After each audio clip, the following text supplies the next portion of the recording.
দুর্গাপূজার চাঁদা কালেকশন নিয়ে দুইটা ধর্মীয় সম্প্রদায়ের মধ্যে উত্তেজনা সৃষ্টি হয়েছিল এবং ভালোই উত্তেজনা সৃষ্টি হয়েছিল। তো খবর পেয়ে আমরা পুলিশ তৎপরতার সঙ্গে ব্যবস্থা নিয়েছি। দোনো পার্টির যারা সাপোর্টার ছিল, পার্টি বলতে দোনোটা ধর্মীয় গ্রুপের যারা সমর্থক ছিল, ওনাদেরকে ডিসপার্স করা হয়েছে।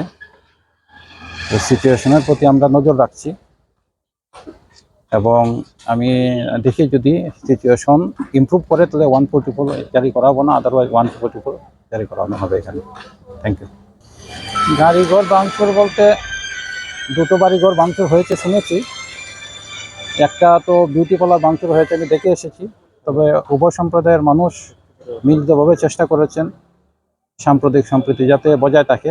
আমিও আমার পুলিশ প্রশাসনের তরফ থেকে সবার কাছে অনুরোধ রাখবো, আমরা আইনগত ব্যবস্থা যেটা আছে সেটা আমরা নেব, ওনারা যেন এলাকার শান্তি শৃঙ্খলা বজায় রাখেন। Thank you.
আমাদের মাননীয় মুখ্যমন্ত্রীও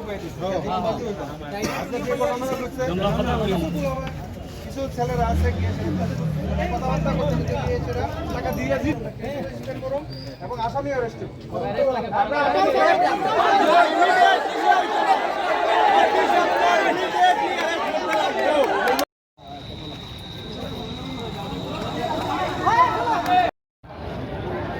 আচ্ছা আচ্ছা ঠিক আছে।